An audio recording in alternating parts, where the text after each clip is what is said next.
The world keeps evolving. The times keep changing. The new generation of technology. The new generation of information. They bring the future before us. Institut Teknologi 10 November, a place where the spirit of heroism underlies the new generation to research and innovate in technology. The University of Heroes, ITS. ITS is one of the best science and technology universities in Indonesia, which was founded by Dr. Angga in 1957.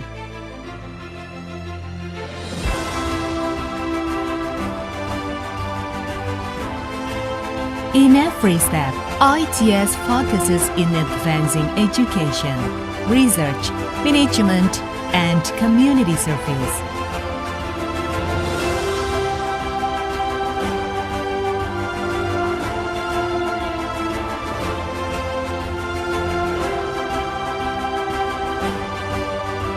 As an incorporated public university, ITS has been able to manage autonomously the policy of academics, organizations, finance, students' affairs, human resources, facilities, operational, and infrastructure. In the spirit of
ITS also provides research facilities in the ITS Science Technopark, including ICT and robotics, automotive, maritime, and creative industries.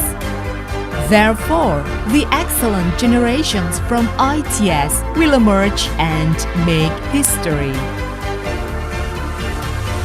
ITS is a space for the new generation to express themselves. ITS is a place where the new generation learns new things and finds their purpose.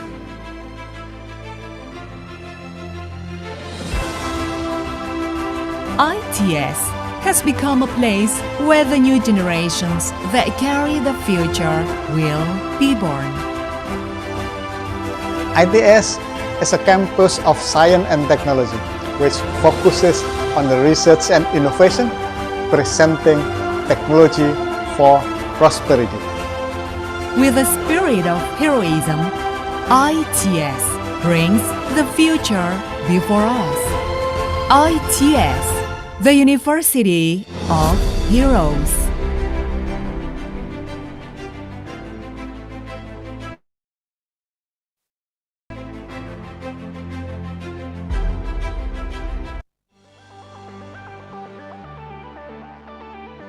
Distinguished guests, ladies and gentlemen, before we start commence the program, and here are the following webinar protocol.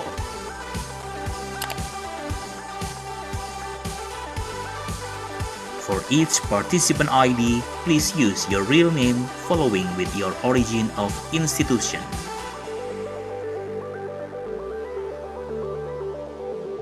All of participants are expected to mute the audio and only unmute the video during the event. We cordially invite you to take your own firm and comfort seat in your own room, and please avoid the backlight.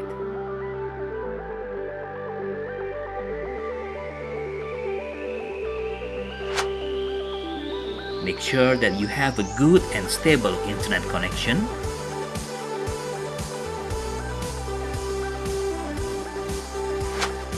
If you have an earphone or headset, we recommend you to use it so that your voice can clearly and loudly to be heard.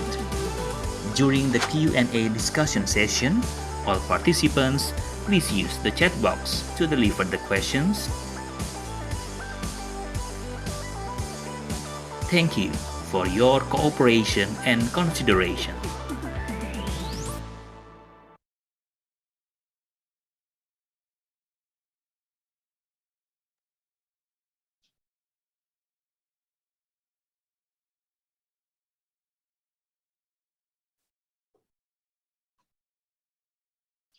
Assalamualaikum warahmatullahi wabarakatuh. Good afternoon, ladies and gentlemen. Thank you for your coming to the Researcher and Research Student Enrichment Program for the stream Architecture, Design, and Urban Planning on today, June 17, 2021. And today we will have the guest speaker from University Technology Malaysia, Dr. Norhanim Abdul Samat. How are you, Dr. Norhanim? And also, I'm fine, thank you. Okay, thank you for your coming. And then we also have the moderator, Ibu Yasmin Zainul Mochtar, STMA. She is the lecturer in the Interior Design Department of Institute Technology 10 November. How are you, Ibu Yasmin? I'm well, thank you very much. Okay, thank you, Yasmin. And then before we start the sessions, I would like to read a summary of curriculum vitae of Ibu Yasmin. Please move to the next slides. For the operator. Okay. Today our operator is Ibu Yasmin Zainul Mochtar, STMA. She's the lecturer and researcher in the Interior Design Department of Institute Technology 10 November.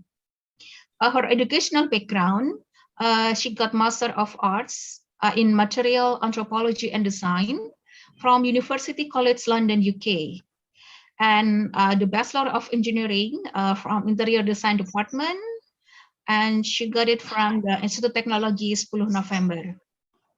Her research interests and the research projects during the 2021, there is research about interior design practice and business during COVID-19 pandemic in Indonesia.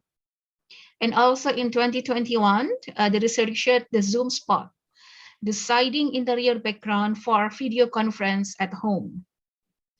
And also in the same year, 2021, the research about social intensity and space flexibility for collaborations. And for the next session, I would like to give to Ibu Yasmin to lead the main sessions. Please, ma'am. Okay, thank you very much, Bu Yashinta. First of all, good afternoon, everyone. Welcome to the R2SEP Researcher and Research Student Enrichment Program of ITS. Today, we will be talking about presentation skills with our speaker, Dr. Norhanim from the University of Technology, Malaysia. And next on the schedule, I will be reading her curriculum vitae. Okay, for the operator, yes, thank you. So our speaker of today is Dr. Norhanim Abdul Samat from University Teknologi Malaysia. She has her educational background is Doctor of Philosophy from University of Waikato, Hamilton, New Zealand, and she has a Master in Education from University Teknologi Malaysia, Johor, and a Bachelor of Education in Literature from University of Winnipeg, Manitoba, Canada. Her academic and professional experience include College Principal, College Tun Razak, UTM, Residential College Office of Student Affairs, UTM, Skudai, and also Senior Lecturer of Language Academy of UTM, Skudai. Her latest research include the effects of mental of the expert teaching method on academic success among engineering learners of English UTMER, Bengkel Teater Anak-anak, anak-anak, orang asli, dan anak-anak, also orchestrating meaning in groups, insight into student-driven literature instruction. So without further ado, let's welcome our speaker. And Dr. Norhanim, time and place is yours. Thank you very much, Madam Yasmin, and also Madam Yashinta, our MC for today. I'm going to share with you my slide.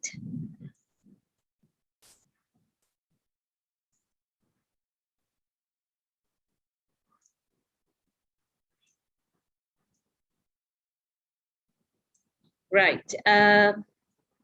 Today I'm going to be presenting to you on oral presentation skills.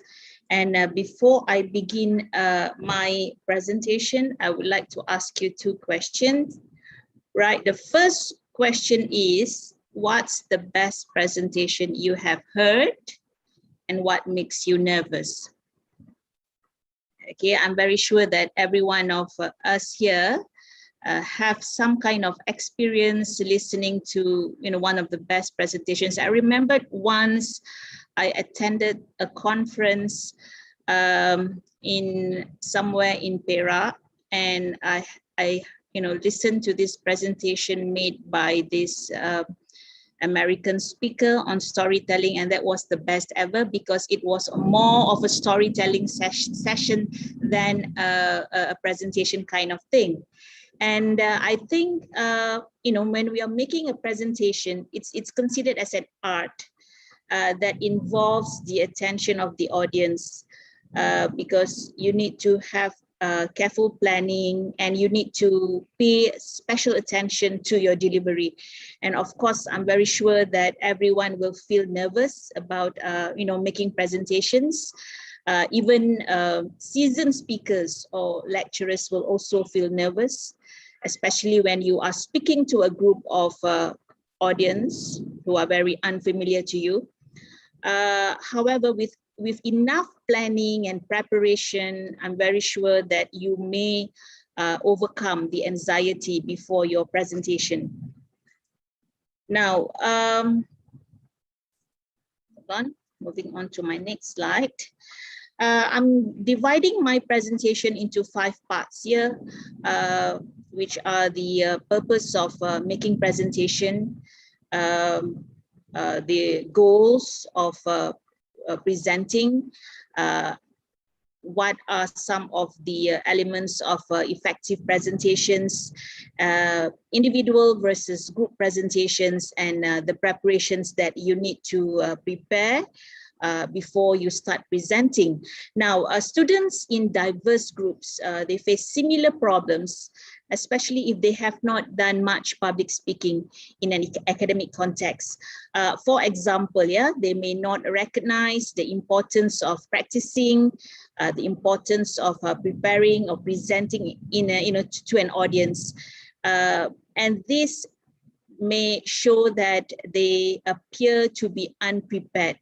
So or another reason could be that they are unfamiliar with the different type of speeches, and they may also lack confidence when speaking in an academic setting, which limits their ability to be persuasive. So let's take a look at the different purposes of making a presentation. So why do we give a presentation? There are many reasons why we have to do presentations to an audience. One of this is the giving a toast at a celebration. Normally this is done on an impromptu kind of thing. However, when you are asked to give a toast at a celebration, always remember not to let the anxiety get the best of you. Focus on good memories that you have with this particular person. Focus on some of the jokes that you had with this person, some heartfelt sentiments that you have. And always remember that when you are giving a toast at this kind of celebrations, remember to keep it short but sweet. Okay. Another reason as to why we do presentations is when we're giving teaching a new concept. This is particularly so for teachers, for professors, trainers, for example. We do this all the time. Sometimes when you are teaching to a group of people about a new concept, what you need to consider first is their motivation. Are they here to listen to you voluntarily, or are they here because it's part of a requirement of a class? I was told earlier that most of you are supposed to be here because it's a required thing. So I hope that you will find my presentation useful for you. Yeah, right. Another reason as to why we do presentation is to inspire a crowd so that they could take some kind of action.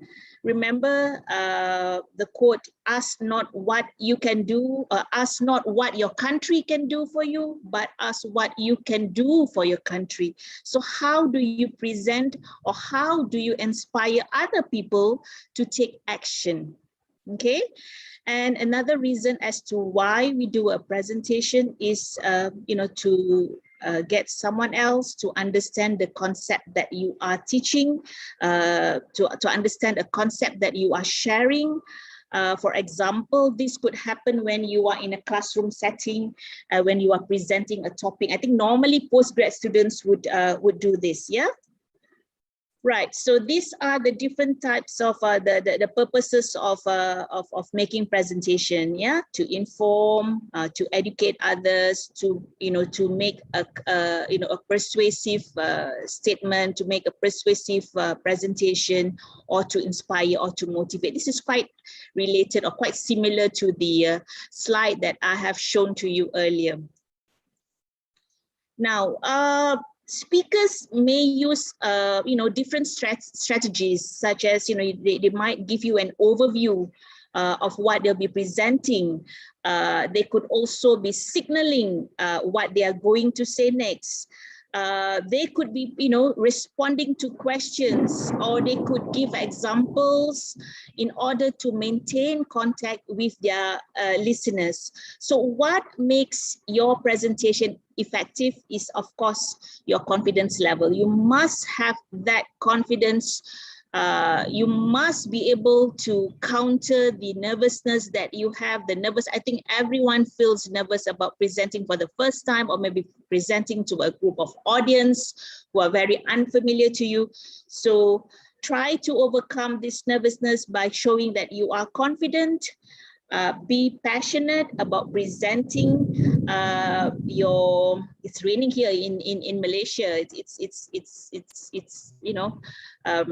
There's thunder and lightning, so I'm just afraid that the electricity might be out in a while.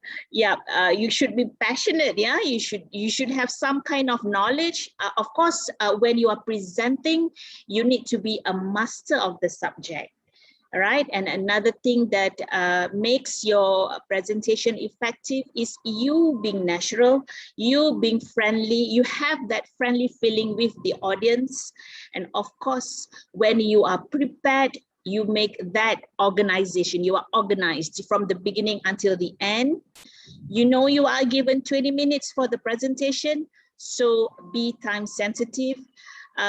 My sort of like my formula for making presentation is like 1 minute for a slide. So if, let's say, you are given 20 minutes for a presentation, and if you have difficulty trying to elaborate on your presentation, what you can do is just to spend at least 1 minute for one slide.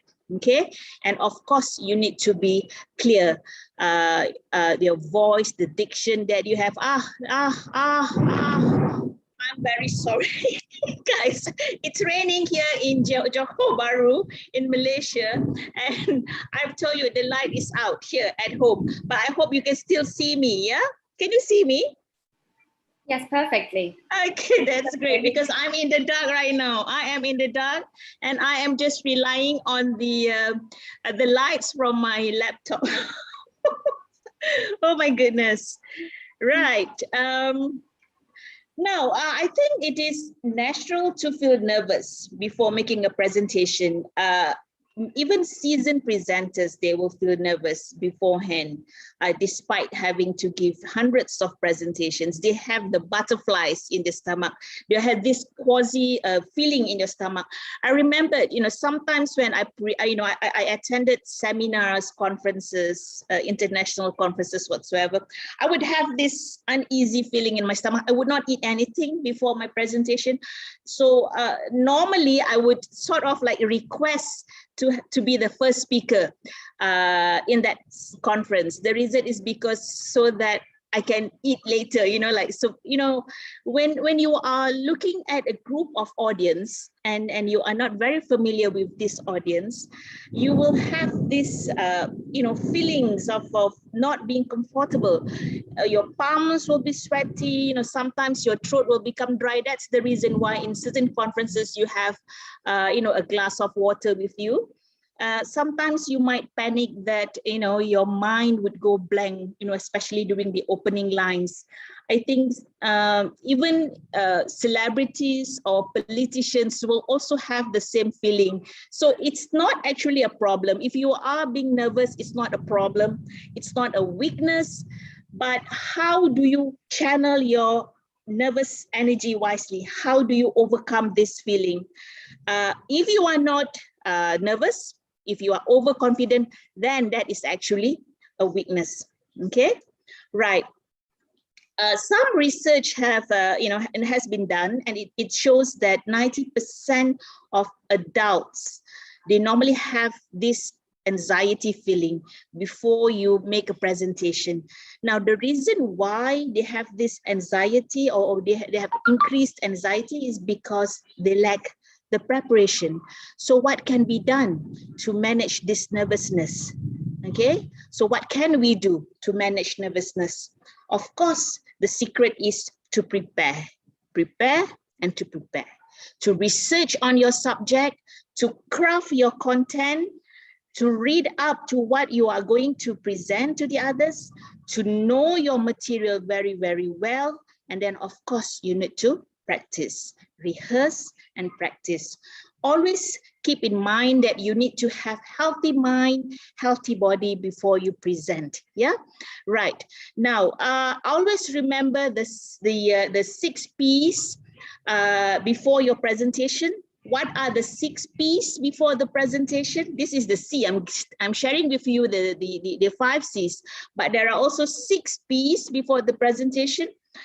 These 6 P's are proper preparation and practice will prevent poor performance. Yeah, right. Remember this. Now, whenever we think about the characteristics of good speakers, I normally would be, struck with the words that start with the letter C. Some people, they need, when they're looking for men, they want men, with cash, with credit card, with a car, right? So C's is it's actually a, words that starts with C's are normally positive words. So what are some of the characteristics of, captivating presenter? Of course, it's confidence, it's connected, calm, content, and charismatic or charming. Okay, so how do you build your confidence from the inside out? So how do you manage the nervousness? How do you turn your nervousness into power? How do you work on your mental focus? So I'm very sure that you might have some ways of how you overcome this. Some people would do meditation, for example. Yeah. So if you think that meditation would work on you, then by all means use that. Sometimes you may use, like you read up, some words, some quotations to sort of like boost your spirit. If that works for you, do it. All right. Be connected with the audience. This is important so that, you'll be thinking about your audience and you'll be learning about them and how would you relate your content to them. Right? The next characteristic is to be calm. The best presenter normally have a sense of ease about them. You can see this from their face. You can see this from their gestures, from their body language, from the words they use. When they speak, they don't rush and they always allow for pauses in between. So one of the ways how people can say that the other person is calm is by the look of the sparkle in their eye. Now with online presentations, you can always see this. You can always see the sparkle, because it's like face-to-face kind of thing. Like even though it's online, but you see them directly from the screen, so you can see this. Another characteristic is the content, being content. They are always prepared, they are always knowledgeable about their subject matter, knowledgeable because they have read a lot about what they will be presenting. So when they speak to you with a message, and sometimes they sort of like, they visualize themselves successful, they visualize themselves telling a story to you, okay? And finally, another characteristic is this charismatic, being charismatic. You have that charm. Why would you charm the audience? And how do you charm your audience? Yeah. Of course, you don't want them to sleep. All right. But you want to charm them. You want them to be engaged. You want them to feel something when they listen to you. So when you speak, be real to them. So that's what charming is. Right. Now, in certain academic situations, it's more valuable to deliver a group presentation than a solo one. I think many people prefer the idea of group presentations compared to a solo presentation, because with group presentations, people will have some kind of less pressure on the individual. So some of the possible group presentations are, we have in pairs, in threes, or in fours. Example, presenting a background of information, presenting about the subject of the presentation. You might also do a biographical sketch about a well-known person, and you divide this into two. Or if let's say you are working in threes, you are doing a problem-solving kind of speech, and the first person the first person might introduce the subject, the second person would propose the solution, and then the next one will justify, and so on. Yeah, so it depends on the purpose of the presentation and how do you delegate the task in your group. Right, now let's move on to the next slide. Now, with COVID, more and more of us are making oral presentations online. And sometimes by doing this, we have that extra pressure exerted on us. So our biggest challenge is, of course, with Zoom and online presentation, and that our audience has much shorter attention span than someone who is sitting right in front of you. So it's going to be much harder for us to engage them, to listen to you. So how do you keep them involved in your oral presentation? How do you take your oral presentation from very mediocre to something which is amazing, which is amazingly engaging? And the whole process will be less stressful, not only on you, but also on the audience.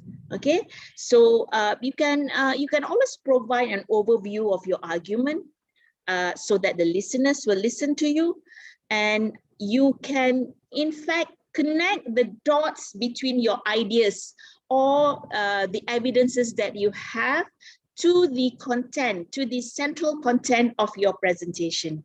Okay, so these are some of the steps that you can prepare when you are preparing for your presentation. Of course, you need to understand your audience. I'm going to elaborate in detail of this later. Develop the content and the structure. You need to use visuals effectively. The types of nonverbal communication and what you can learn from presentations. Okay, now first for the first part here, which is understanding your audience, you need to think about the audience as well as your purpose. In a case when you are asked to do a presentation, your audience could be your class members. It could be members from a range of disciplines. Like today, right? We have students we have postgrad students from architecture, from urban design. I think there's one more. I don't remember what it was, surveying or something, right? So you have this students from different academic backgrounds, from academic community. So try to gather as much information as you can about the audience. What sort of educational backgrounds they have, what sort of professional backgrounds they have, what sort of similarities or differences that they have. Ask yourself these questions. Ask yourself, what will the audience expect from you? How much does the audience know about this? How much that they do not know about this? What do they need to know? So these are some of the questions that you can ask yourself when you are going to, when you're thinking about the audience of who they are. Now, next one is to develop your content and structure. You may do this by organizing your presentation according to topics, or you may do this by breaking down the topics into points. Yeah. Now, for example, you may want to give a presentation based on topics like, topical kind of topic, whereby if you are doing a presentation on urban planning, so you might want to examine the models on planning. Or if, let's say, you would like to do a chronological kind of presentation, a sequential kind of presentation, so you might want to share information of what happened a long time ago and what happened in the recent event. So it's more like a chronology, right? Sometimes you might want to give a cause and effect kind of organization whereby you deliver all the causes. What are the causes? For example, what are the causes of, how does modern architecture affect human behavior, that kind of thing, and what are the effects, okay? Or you may want to present something on problem solution whereby you want to discuss the faults, the structural faults in bridges, and what are the ways of how you can avoid them, okay? Now, whatever or how you need to structure your presentation, you need to bear in mind that no matter what the length of your presentation is, you need to have the three most important parts, which are the introduction, the body, as well as the conclusion. I think not only with presentation, even when you are writing, you need to have this, you need to have the intro, body, and conclusion. And I'm very sure that you're very clear with this, yeah? Now, with the introduction, you tell the audience where you tell them or what you are going to tell them, okay? Then with the body, all right, you tell them how you go about, with this presentation. And for the conclusion, you tell them what you have just told them, all right? So it's a simple sort of three-part structure whereby you divide the information into sequence chunks. I'm going to share with you later a presentation whereby the presenter or the orator, present it based on chunks, okay, to make it clearer, and so that the audience can listen to it, in a more engaging way. Now, some great examples of how people present and how they sequence the information would be the TED Talks. And I'm very sure everyone here today has heard of TED Talks. If you go to TED.com/talks, you may see a variety of presentations, excellent presentations, excellent examples that show how you may sequence your presentation. There is also a fantastic presentation structure, which is called the 3MT. I'm very sure all postgrad students should know about this. The 3-minute thesis. They have international competition whereby these postgrad students, PhD students need to share with the audience what they have done, the PhD research in 3 minutes only. What happened with this? I tried to take part in this competition, but too bad I did not make it. And this is when I was doing my PhD. So how do you go about compressing your thesis that you have worked for 3 or 4 years? How do you compress them into a 3 minutes oral presentation? So this the 3MT, you can just Google on YouTube, you will find a lot of this. It's actually a fantastic way of reduction as well as sequencing. Now let me go to the introductory part of your presentation. So the introduction is the most important part of your presentation. It's the first impression that you make on your audience, yeah? So this is when you capture their attention, and this is when you share information, you share ideas or opinions.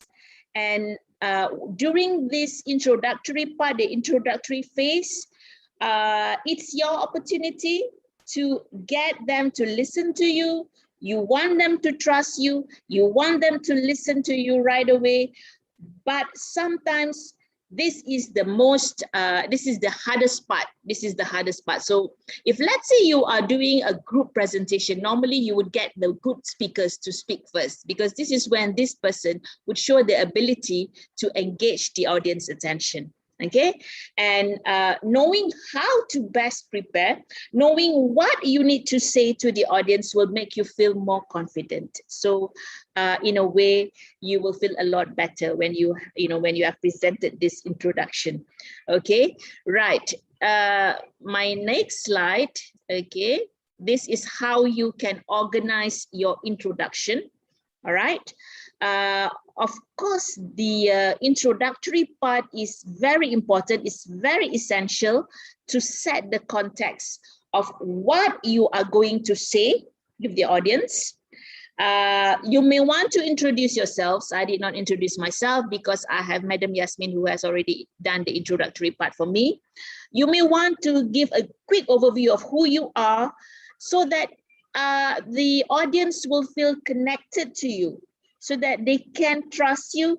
And once they trust you, the more they trust you, the more they will listen to you.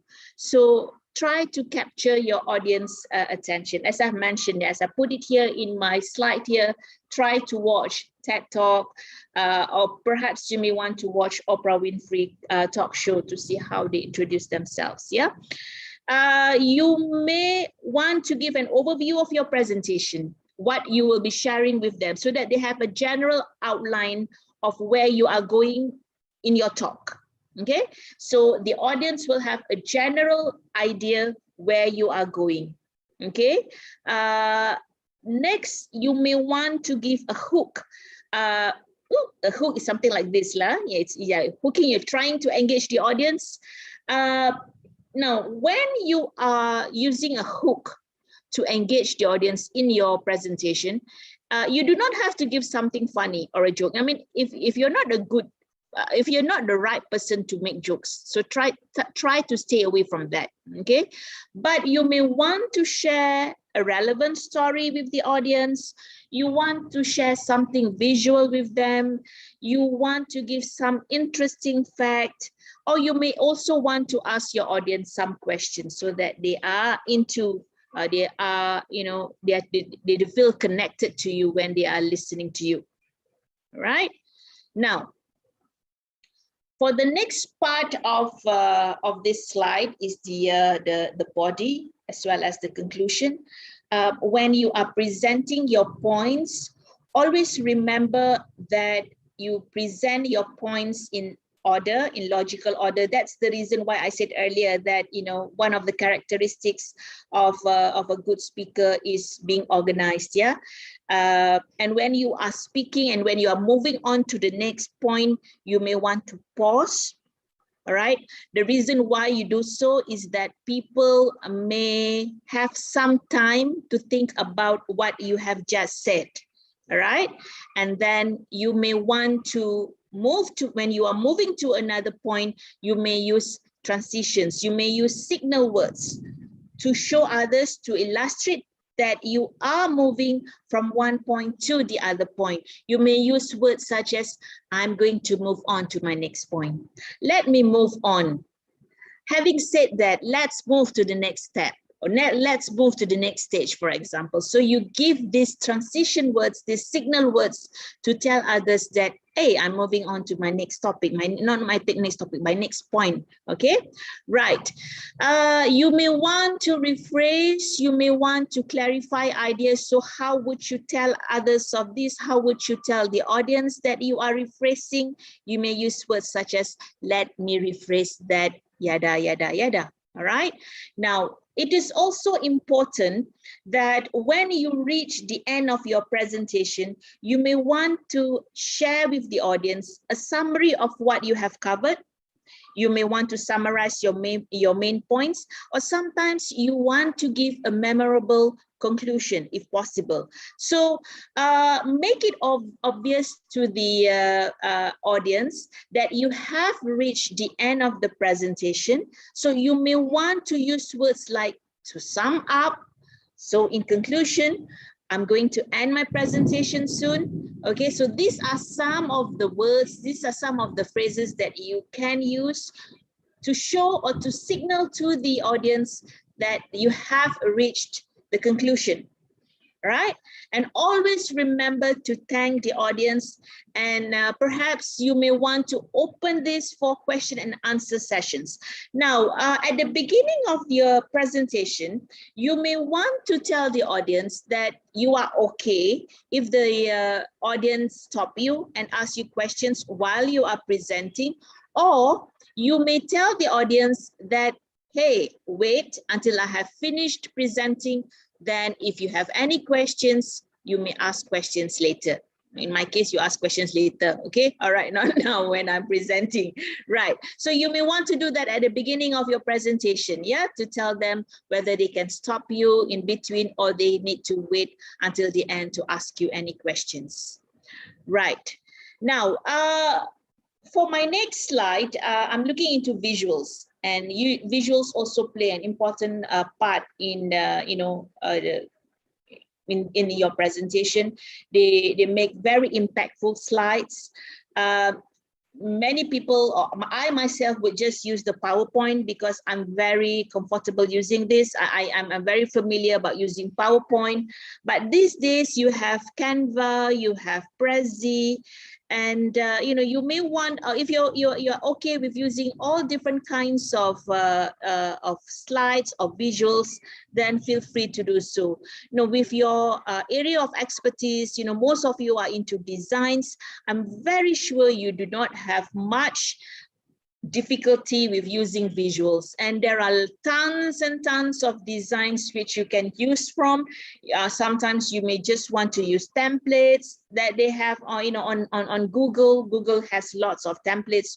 You may want to use any of the templates provided by Google. But whatever you use, what kind of visual you use, the rule of the thumb is that don't overpopulate your slides. Don't use too many slides. Don't use too much of visuals, too many visuals. If let's say you want to use sentences, don't use too many sentences. Do not use too many paragraphs, because what happens is that you may end up reading from the paragraph. So just use minimal text. And when you are choosing the visuals, ask yourself whether you have used enough white space, enough space. We do not want busy backgrounds, because sometimes people do look at your visuals as well as listen to you. Yeah, right. The colors is as important as the visuals. So what sort of colors would be pleasing to the eyes? In my case, I prefer to use light colors over maybe dark fonts, or dark colors over light fonts and so on. But most of the time I would use light colors for my slides. For me, it's pleasing to my eyes. So, and I hope that whatever pleases me would please the audience. Yeah. In terms of font, always remember that the font that you use would be above 20, okay, or so. Now, if you look at my next slide, yeah, so you see this, yeah, that when you are making presentations other than the visuals that you have, okay, we can see that 38% of effective presentations are based on how you communicate with the audience, which is your voice. How would you use your voice when you communicate? 55% of effective presentations, show that these presenters use good nonverbal communication, and 7% would actually look into the content of your presentation. So as you can see that nonverbal communication increases your credibility. When you make eye contact with the audience, you increase the chances of getting your message across. So like right now, yeah, unfortunately, I mean, we are all here on the, everyone's watching me from the screen. So how do I speak to you? How do I interact to you? How do I get a chance to send my message across to you? So this can be done from the voice as well as from the eye contact. Once you have a good eye contact with the audience, you may, sort of like create a bond with the audience. Yeah, right. I would like to give you this question. Yeah. What's important in nonverbal communication when presenting in your first language, when you present in Indonesian language? Is there any similarities when you are presenting in Indonesian language in comparison to English language? Is there any kind of differences? And what do you find most challenging about your own nonverbal communication when presenting? So again, sometimes, with nonverbal communication, it happens spontaneously. So the only way for you to be able to look at how you present is to record yourself. Now, these days you can just use your handphones. You can just use, you can enter the Zoom yourself and you can record and try as you present. I would like to show you a video right now. Okay, hold on, yeah. So what I would like you to do is I would like you to watch this video, and I would like you to just observe the use of nonverbal communication in this speech. Okay, all right. So take a look at the nonverbal communication that the speaker had. All right. I'm going to mute this video. So just study the nonverbal communication, and later I will ask you some questions.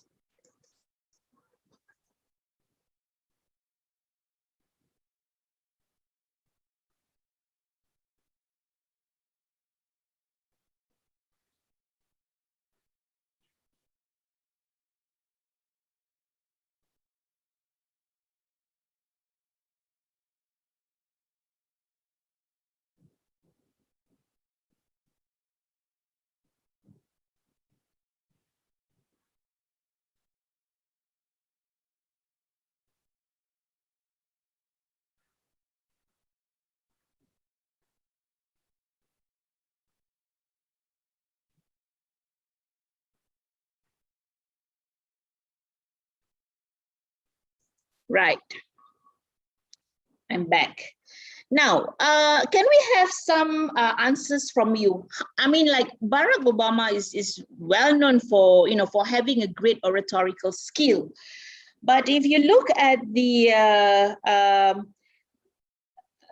his presentation, okay, of course there is sound, but I purposely muted the sound because I would like you to look at his nonverbal communication features. What can you say about this his use of nonverbal communication? Anyone would like to share with us? Would like to invite anyone from the audience? Yeah. Anyone can just maybe share with us your opinion about his use of eye contact, his facial expression, his stance. Anyone?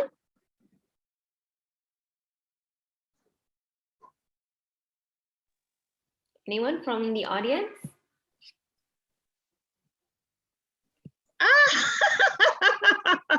Come on. Oh, there's someone in the chat room from Zenda. Okay. Yeah, can you read to me, please? What did she or he said? Eye contact. Yeah, definitely eye contact. Eye contact, we can see that his eye contact was very inclusive, like he was like looking to the the whole audience. Yeah. What about his stance? How do you think, when he's looking at the audience? Can you see his confidence? Can you see his posture? What kind of posture tell you? He's standing straight, of course. Yeah, because he used to be the American president. Definitely, he's been he had this training of giving presentation. But when I mute this presentation, you can tell about the eye contact. He was looking at the whole audience. He moved his head, but he did not have, he only moved his head necessarily. He looked very confident. He has this good posture when he was speaking, all right? Very serious facial expression, appropriate facial expression that he used. And he moved his head to the left and to the right, just slowly, okay? Enough for the audience to, to look at his expressions. Now, I would like you to listen to, this time I'm going to play this, the video again.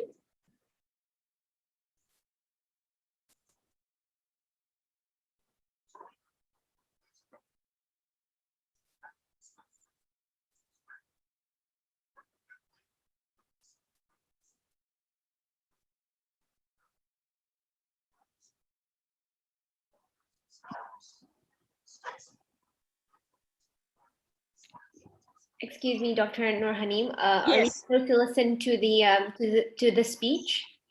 Yes. You can't hear that? Yes.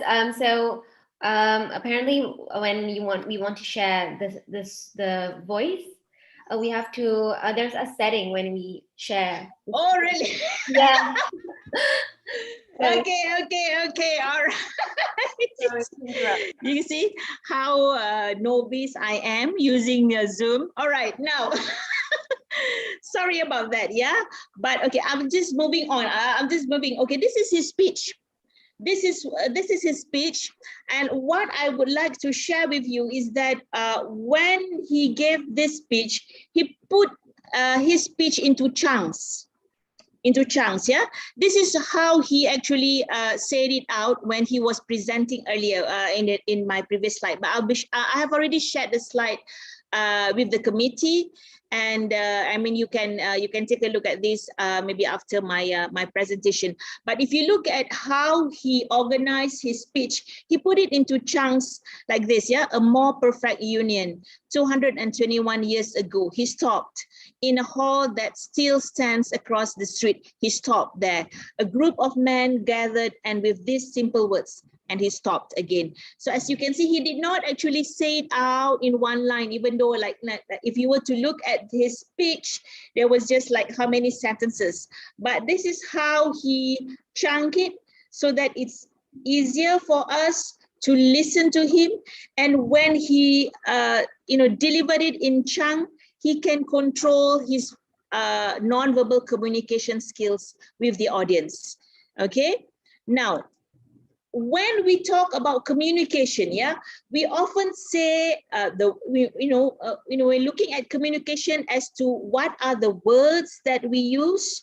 So in a way that interpersonal communication is much more than the explicit meaning of words. So when we are looking at interpersonal communication, it also includes implicit messages that we express through our nonverbal behaviors. So if you look at these types of nonverbal communication behaviors, we have the body movements, you have the posture, this is the hand gestures, the use of your hands, how you stand or how you sit. You have the eye contact, how do you look at the screen, especially when you are zooming, when we're giving a zooming kind of presentation. The pitching of your voice, your facial expression, you're smiling, you're frowning, you're blinking, or sometimes you may show some physiological changes to your body. I mean, you can't see me whether I'm sweating or not. No, I'm not sweating. But if let's say you have a face-to-face kind of presentation, sometimes you can see that someone is has these physiological changes to the body. Yeah, we know that eye contact is very important when you are delivering a speech, and especially now when you are doing a Zoom presentation, you don't see the audience, you are only looking at your screen when you are presenting. Sometimes you can tell that some people are quite rigid or quite monotonous when they are speaking. So in a way, we sort of lost interest if a person is too monotonous. They speak in a flat kind of tone. All right. So when you are presenting, try to vary your tone. Try to have that volume when you go up and down. Try to include pauses as well when you are presenting. Sometimes you have pause to show some kind of emphasis. Sometimes when you speak, you have you show some kind of emphasis. So it will make your presentation easier to follow. Again. Even when you're speaking in Indonesian language, I think Indonesian, Malaysian, we share, the same way of speaking. Yeah, the language is quite similar. There are only differences in the way we use our tone and so on. Yeah, so in most languages we've got tone. So the biggest issue when you are presenting is when you have this monotonous delivery. And being monotonous can happen for a variety of reasons. Yeah. For example, you might memorize your talk. Okay, you memorize your talk. Why do you memorize your talk? Because you're very nervous. Why you're very nervous? Because you don't have confidence. Again, it's try not to memorize your speech. Yeah, try to read over and over again, you know, what you are going to present, because sometimes when you read, it will all get stuck in your brain, and this sometimes you will, you know, come out naturally when you are presenting. What you can memorize would be the key points to the ideas. If let's say you are presenting on a screen here, a computer screen, you can just, you know, sort of like put up some sticky notes on your, you know, on your screen to sort of like to give you some idea of what to say. If let's say you need some kind of notes to guide you, yeah, when you are presenting. With your voice, try to use your voice as an empathic device. You know, your voice should rise, it should fall. You know, try to keep the interest up with your your audience. In terms of the pace, try not to speak too fast and not too slow. Definitely, the best is just be moderate when you are speaking. If let's say you think that you have a lot to talk or to share, try to reduce the content of your presentation. Okay, right. I think I'm going to finish off soon. Okay, this is my my last slide for you for today. What can we learn from presentations? Yeah, sometimes when you are already setting up for your virtual presentation, there are lots of things that you need to consider. Take, for example, what's happening just now. While I was presenting to you, suddenly the lights went off. There's no electricity because there's a heavy rain here in Malaysia. So things sometimes fall into place and you do not actually, you know, these are things that are, you know, beyond your control. Yeah, Alhamdulillah, the lights are now back. So if let's say you are speaking, you know, online, try to have the lights in front of you, not to have it at the back, because sometimes if you have the lights at the back, so this would make you dark, and sometimes the audience might not be able to see you. And another thing is that when you are at home, try not to have too many or too much noise from your family members. Yeah. If let's say you are going to present, you're going to choose your Zoom background, try to use something that is plain rather than something that's like, you know, crowded. I'm using the Zoom background that has been given by the committee. It's a very nice background that we have here, and whatever you have chosen, try to speak professionalism. All right. So again, sometimes in a way, I mean, of course, some of us might have difficulty trying to present in English language. So what you can do is it's actually a good way of practicing all language areas. You are practicing your vocabulary. You are practicing your, you know, the use of phonology. Of course, you are practicing, you know, to speak in good grammar. But when you are presenting, the most important thing is that you are, you know, able to practice the skills. You can, you know, you can practice, of course, your speaking skill. You do a lot of reading before you speak. Sometimes you do some writing, and of course, with presentations, you listen to people giving presentations. So that's more of a something which is very productive. Remember that the only difference between an in-person oral presentation and the one that's happening right now, which is online, is that it's quite difficult to do it online because you have to engage the other person on the other side of the screen. I hope that you will find my tips useful, and I hope that you can use the tips to nail with your presentation. So always remember that start with a strong statement, work your way through your presentation, and end it with the same statement. With that, I would like to end my presentation, and I hope that you find my presentation useful today. Thank you very much, everyone. Thank you very much, Dr. Norhanim for the presentation. Okay, so next session is the Q&A section, question and answer. So is there any question that the audience would like to ask to the presenter?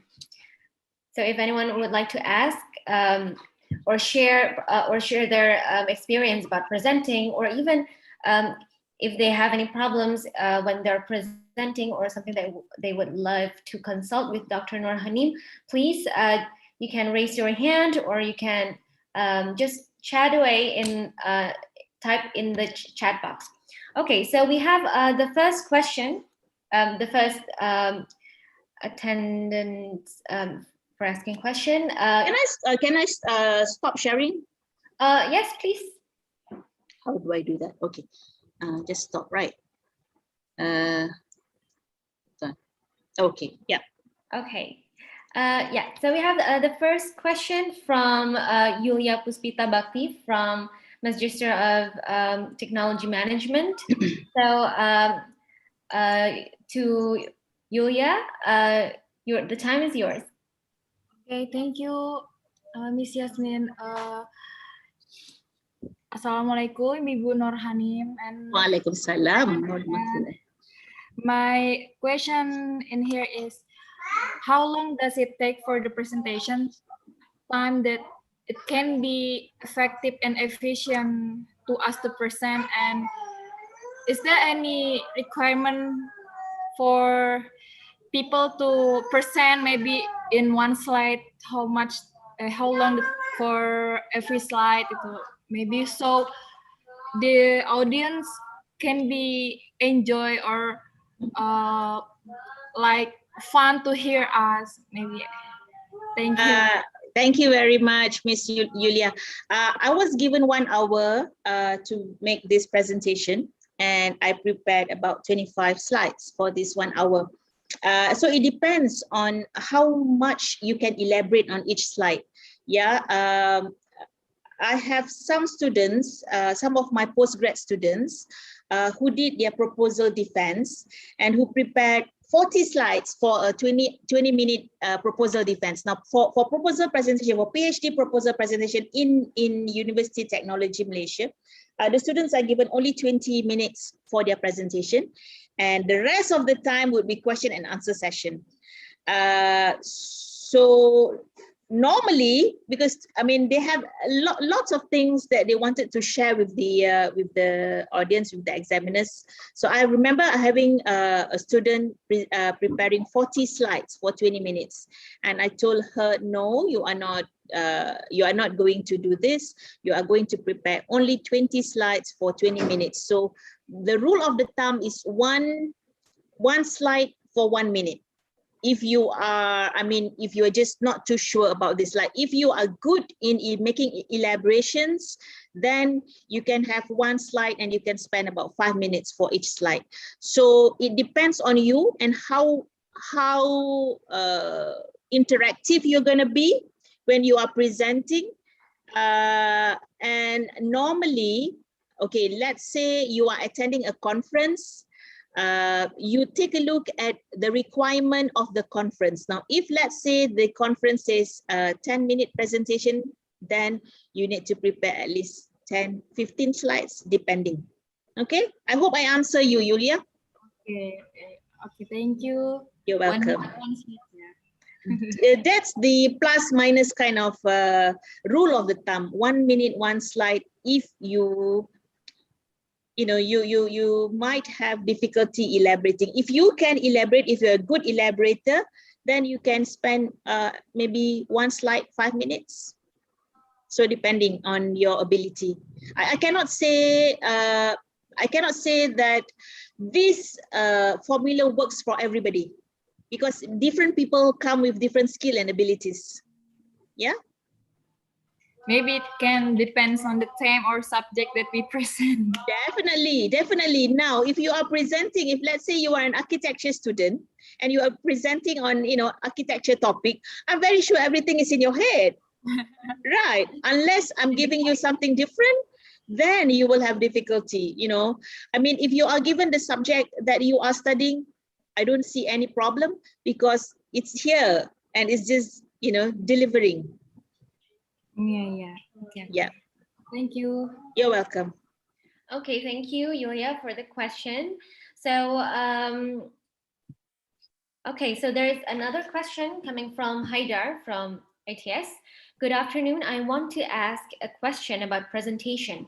In a presentation, which we will run into a Q&A session, how we should answer a question we cannot answer without losing the attention from our participant or losing our focus. Thank you. Have a pleasant day. You're welcome. All right. Have a pleasant day as well, Haida. Haida, if you can't answer, if you can't answer, be honest. Tell them you can't answer. Just be honest. That's my, that's what I normally use. Like you try to answer, but you just don't have the, the knowledge of the questions. So sometimes we do not want you to be trapped, as in you give the wrong answer to the to the audience. So if, let's say, you are just not sure of what the answer is, just tell them so. I'm not too sure. Thank you very much for the question. I think this is something new to me. I think it gives me some kind of way to do more research on this. I'll do more reading on this. Thank you very much. I just can't answer the question. Just tell them this. Be honest. Yes. Yeah. Thank you. Yeah. So honesty is the key, yeah? Yeah, because I remembered when I had this Viva for my PhD, there are certain questions which I cannot answer the examiners. I just tell them I can't do that. And I just, tell them that it's actually a good venture for me, so that I might actually use the questions that they have for my next research. Yes. And adding a little bit to that, probably it makes us look better as well, than just answering randomly and even giving a wrong answer. That will make us even look bad or worse. You will feel bad if you do not answer, but you'll feel better if you just tell them that I just cannot answer because this is beyond my my knowledge. Yeah. Thank you. All right. Do we have other questions from the audience, or is there, if anyone wants to ask? Okay. Thank you from Haidar. Okay. So if there isn't any question, I think I would like to pose a question. Definitely, yes. So I noted that there are 3 things that the key of a successful presentation. So there is a good preparation, rehearsing, and keeping ourselves healthy. Yeah. So I would like to ask, is there such thing as too much practicing, like over practicing our presentation, or is there such thing as too much practicing, or how much practicing is enough? As long as you can remember, when you practice, you tend to retain the information that you practice in your head. You retain that. There will be a time when you release whatever you have retained in your head. So I think there is, I wouldn't say that, you can't say that how much of practice do you need when you are, when you are presenting, because as long as you yourself will be able to justify whether you have enough, or sometimes you will feel that you want to vomit out. That's when you already have enough. So you stop. Or when you start having migraine, then you stop. Okay. That means that's too much for you, all right? So you stop when it's too much. The same goes with when you are doing your postgrad. I'm not too sure whether, all of you are doing your PhD, or when you are doing, whether you are doing your master's, whether it's coursework, or whether it's full research. But when you are reading too much, there are sometimes there are times when you really have to stop and then take a break and then do something else, and then get back to your study and get back to your research, because you cannot just work your brain out, because you're going to have burnout if you don't you don't stop. Okay. Yes. I hope I answer you, Yasmin. Yeah, thank you very much. It leads to the third question. Keep ourselves healthy. Yeah. Dancing, yes. Go and watch movies. You have Netflix these days, watch movies. That's healthy. Yeah. Right. Thank you, Dr. Norhanim. All right, anyone else from the audience? If anyone would like to share their experience or questions for Dr. Norhanim regarding to presentations or anything.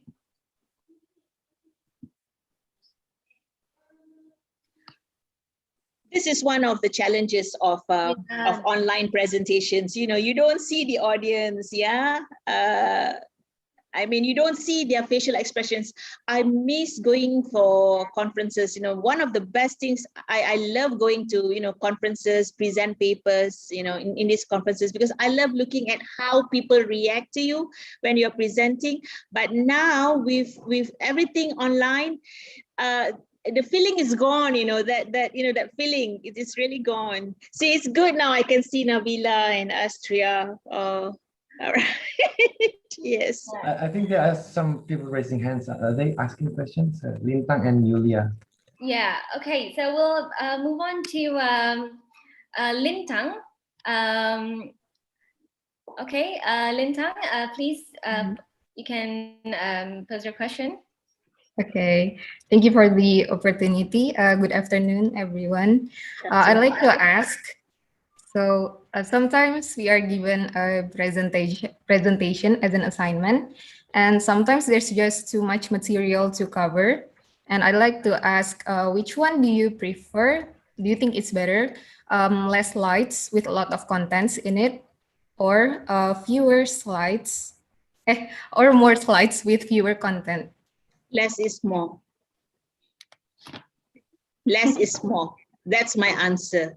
Okay. Yes. Thank you very much. Right. The lesser you have, the more presentable you are. In a way, how would you communicate with the audience? That would be, a lot better. Yeah. Even though, of course, we do need visuals to help us with, to make our audience understand our presentation. Does it answer your question, Linda? I hope it answers your question, Linda.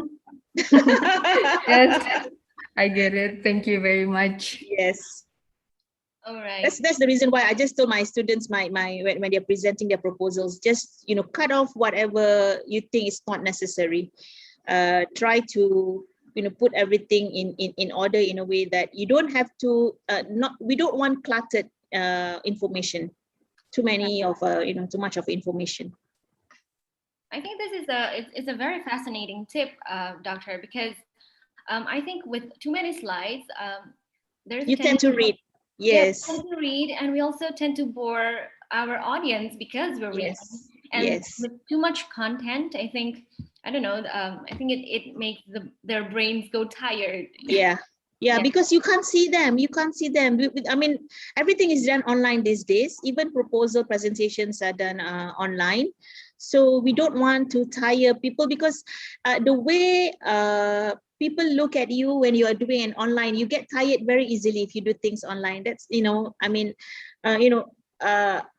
whenever I get proposals from my students, I would get them I would print the proposals out. I do, hard copy rather than online, because I think I get tired very fast if I were to do it online. Yeah. That's really interesting. I think it's also got to do with when we're online, we tend to just look one way. Yeah. And when we're offline, usually the speaker gets to walk around, or also kind of move around with how the speaker goes. So I think that's why it's kind of tiring sometimes. It is very tiring. Yeah. I hope I answered you, Lintang. Thank you for the question. Thank you for the question, Lintang. Yeah. All right. Anyone else from the audience? That's some really good questions. Yeah, it is. Pak Irfan, maybe would you like to ask any question? Now Ibu Yasmin is appointing people to ask me questions. Yeah. So I just came in from the other room. You better be ready, guys. So just for your information, so today it's quite special because we have many participants from the undergraduate students. Typically this is only postgrad, but we have many from, I think it's from the urban planning and design. Is that correct? Or I'm sorry if I mistakenly. But there are many undergraduate students. So I thought I thought everyone is I mean postgrad yeah, students. it's supposed to be that, but one of the lecturers invited the students. That's interesting. Hopefully this is a good experience for them. Okay. Please, students, ask questions. All right, so does anyone have more questions, or do I need to point anyone to ask questions or comment on the presentation? Okay, we still have some time. We still have some, we have around 15 minute-ish, yeah. So if anyone has questions, any more questions? Kevin, does Kevin have a question for Dr. Norhanim? I have a question. Yeah. But this has got nothing to do with presentation. This has got to do with the name of the institute. Institute Technology 10 November, right? Why is that so? It's because of, so well, we are located in Surabaya, the city of Surabaya. So historically speaking, it's November 10th is our Heroes Day, and Indonesia and Surabaya is famous as being the city of heroes. So that is why. Okay. So there's kind of a historical background. No wonder. Okay. Yeah. So it's not like just a random date or something. No, I thought it was founded on the 10th of November. The technology opened on 10th of November. This is what I'm thinking. Okay, 10th of November is it's when it's open. All right, so that's interesting. But actually, also it is the birthday, yeah, kind of the birthday of our institution. Okay, all right, that's interesting. So there's two points. So that it's also the birthday of our institution, and also it marks the Surabaya as a city of heroes. Independence. Okay, all right. Okay, so here's so there's a question from Tiara from Interior Design, an undergrad student. Good afternoon, ma'am. I would like to ask any tips for how to keep on focus while doing a presentation, especially while we're doing online presentation. How to keep focus while doing an online presentation? So focus in what way? Focus in sharing your the ideas, the content. If you are going to share the content, I think you'll be focused. I mean, if you are giving a presentation, a solo presentation, definitely I would say that you won't lose your focus if you're giving a solo presentation. But sometimes when you are giving a group presentation, you might lose focus. Because when someone is speaking and you're on the other side, I mean, if you are together, you're doing a face-to-face presentation, that's no big deal. But when it's online, one is definitely, it could be one of the reasons could be technical, for example. So that might be the reason why you don't have the focus. But for solo presentations, I do not see any way that you could lose your focus. I'm not too sure, but I've never lose focus when I'm giving a solo presentation. Never. Normally, let me tell you something. If let's say you are presenting a paper at a conference, normally you are given only 20 minutes, 20 to 30 minutes, not 1 hour. So with 20 to 30 minutes, you will not lose your focus, definitely. If you are going to do a proposal defense, even for your PhD proposal defense, you are given only 20 minutes. So again, there is I've never experienced losing focus here. It's always on the track. It's always on the track. Okay. Okay, thank you, Dr. Norhanim. Does You're that welcome. question, Tiara's question? Tiara? Tiara, does this? Yes. She does. Okay. Any more questions? I see Kenza. Kenza might want to ask question. She's all ready now. Right. Would you like to ask a question, Kenza? Of course, I want to asking some question. Yes. But I'm trying to preparing myself first. Shoot, Kenza, shoot. Sure, that about the presentation, that sometimes when I give some presentation, I'm losing my word, lack of word, like I'm confused to pick the right words to speak to another people, right? It because maybe I don't really focus. I mean, when you are in that kind of situation, how can you deal with it? I mean, how you can deal You with lost for words. That's why you that's when you have to prepare. My tip is, okay, this is just my tip. It could be different. As someone might have a different way of not losing ideas, because sometimes as I think you are. I might face the same experience, especially when you are speaking on something that I am not familiar with. There are certain times when, yes, you have to present on something that is out of your field of study, all right? So what I do is I would normally do a lot of reading, really prepare, do a lot of reading. I have these slides, and at the bottom of the slide, we have that notes thing. At the bottom of your PowerPoint slide, you have that notes, right? Yes. So what I do is I would type out what I wanted to say at the bottom, and what I will do is I will print that out, and I will read that up again and again and again. So the reason why I do that is for me to be able to sort of like remember. I don't memorize them, I just remember the points. So the more you read, the more you will remember. So that's when, it's the same when you want to write something. The more you read, the better writer you become. If you want to write better, read more. So that it actually has some kind of connection. The more, someone who is able to say or to talk on something is someone who reads a lot. So that's the reason why I do a lot of reading before I present. And I not only read, but I read and I write, and I print out the PowerPoint slide, and I sort of like I write what I want to say, and I read from there.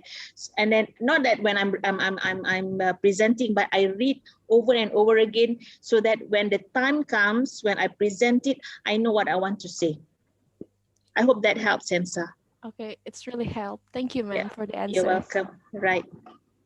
Okay, thank you, Kenza, for the question. The next one is from the chat room. We have Mutia from the undergraduate. Assalamualaikum. Good afternoon, Dr. Norhanim. I want to ask about presentation for uneducated people or people with lesser education backgrounds.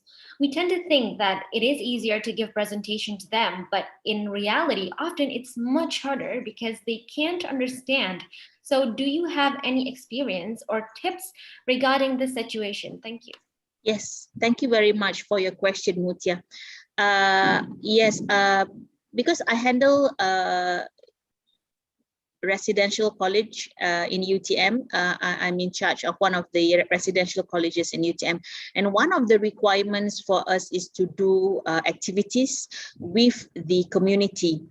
And one of the activities that we do is to go to the kampong, to go to the villages, and to do some sort of like a CSR project with these, village people. And, with this, we are required to do, not me, because myself, because I'm the college principal at this residential college. So what I would do is that we would give talks to these people, and of course I understand that yes, you know, I would say, I can't say that they are not educated. It's just that they have different socio-economic background.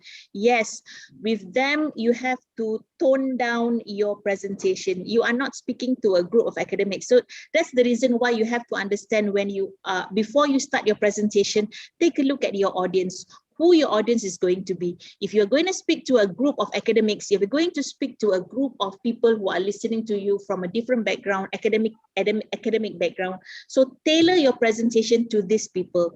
Now, if let's say you think that these people are, they have, you know, a different socio-economic background than you, so tailor down your presentation. Try to fit what you are going to say that would be relevant to their way of thinking. So you go down, you don't go up, you know, you go down because you are speaking to this group of people. So in a way, I would say that understanding who your audience is very important. That's the reason why I have this as one of the points, yeah? Understand who your audience is, because with that, you know what to expect from them and what they expect from you. So yeah, try to fit your presentation to this. I hope this answers your question, Mutia. Okay, thank you, Doctor. Does this, Mutia, do you have anything to say to Dr. Norhanim? Does it answer your question? Can I ask again? Yes, definitely, Mochtar. How about using analogy for to talk to them? How about that, do you think? Would they understand you? If they can understand you, that would be no problem. Yeah. Yeah. Okay. Thank you. Right. You're welcome. Okay. Thank you, Mutia. We're almost out of time, but we still have time for one last question. Yes. So the last question is from Milovi. I hope I said it right. How else can an online presentation be creative and visually appealing aside from using animated, graphic heavy, or music-laden PowerPoint slides?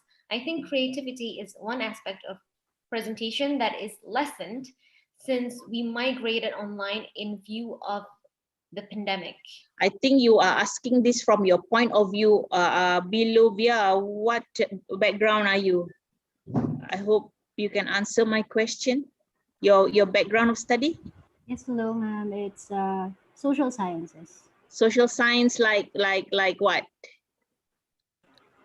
Sorry, humanities po. Oh, humanities. I hope I answer my question. I hope I answer your question. I would say that I would try to avoid too much use of animation, too much use of music in your presentation, unless the requirement is that you use this, the requirement of the presentation.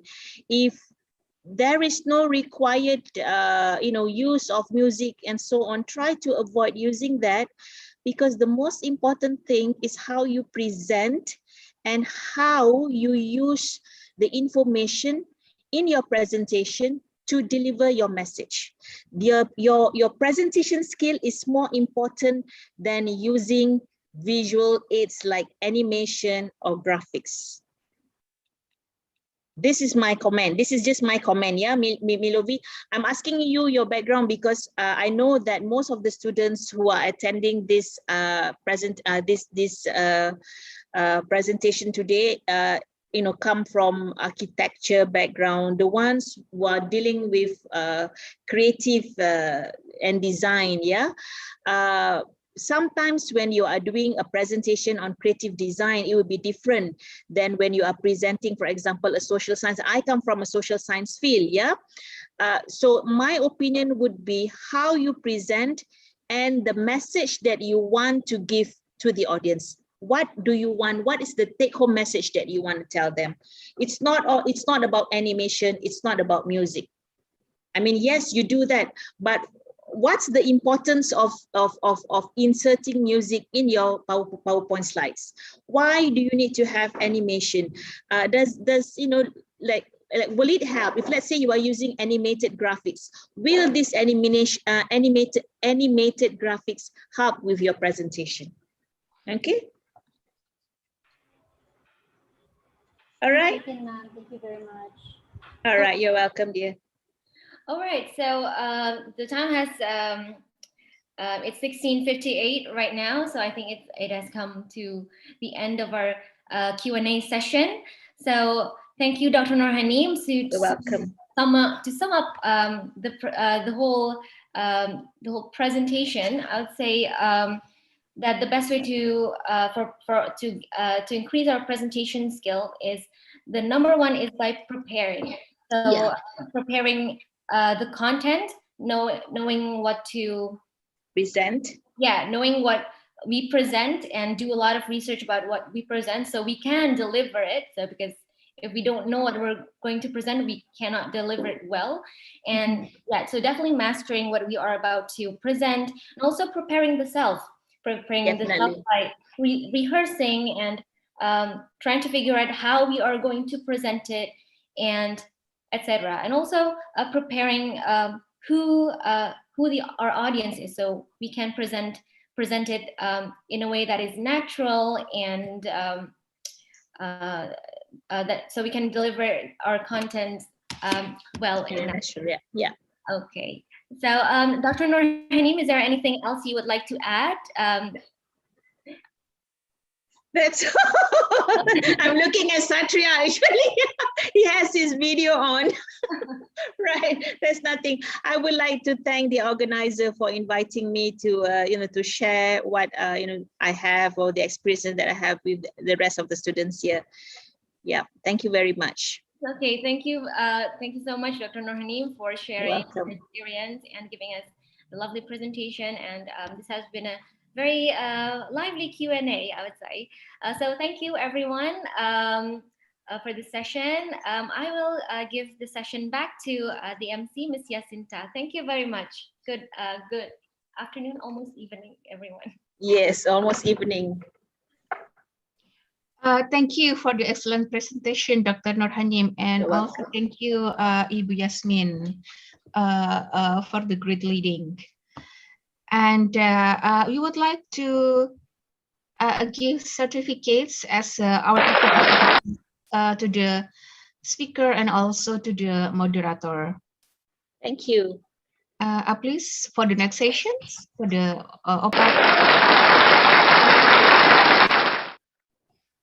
thank you, Dr. Norhanim, for your value contributions to our students. This is our token of appreciations. Thank you. As a guest speaker.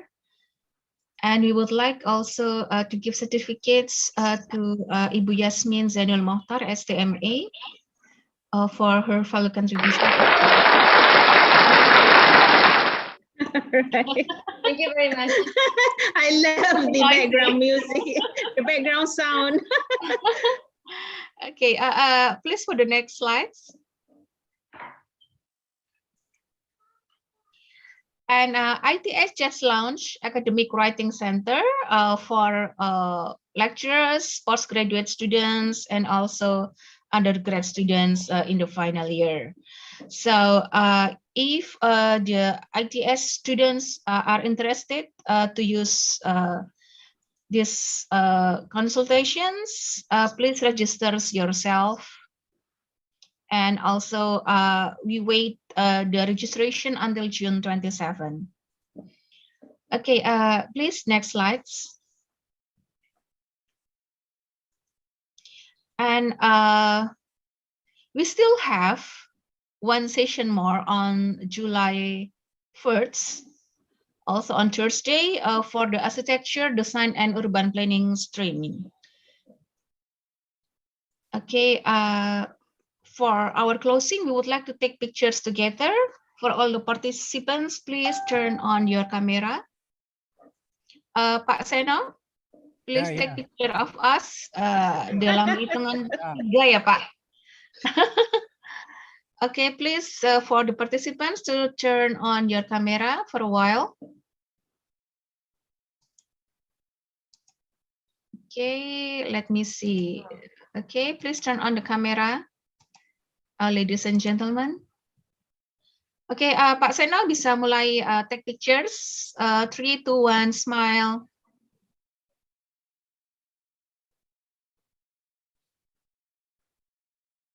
Okay, another picture more. Pak Seno, ready ya? Okay, 3, 2, 1, smile. Okay, thank you. For Dr. Norhanim, Ibu Yasmin, and also the participants, you may leave the room now. Thank you very much. Yeah, thank you, and bye-bye. See you at the next Yes, thank you. Yeah, session, if we have a chance to meet. Inshallah. Inshallah. Amin. Pak How do Seno, I leave? Hold on. How do I leave? Yeah, Pak Seno, you can end the session in 3, 2, 1.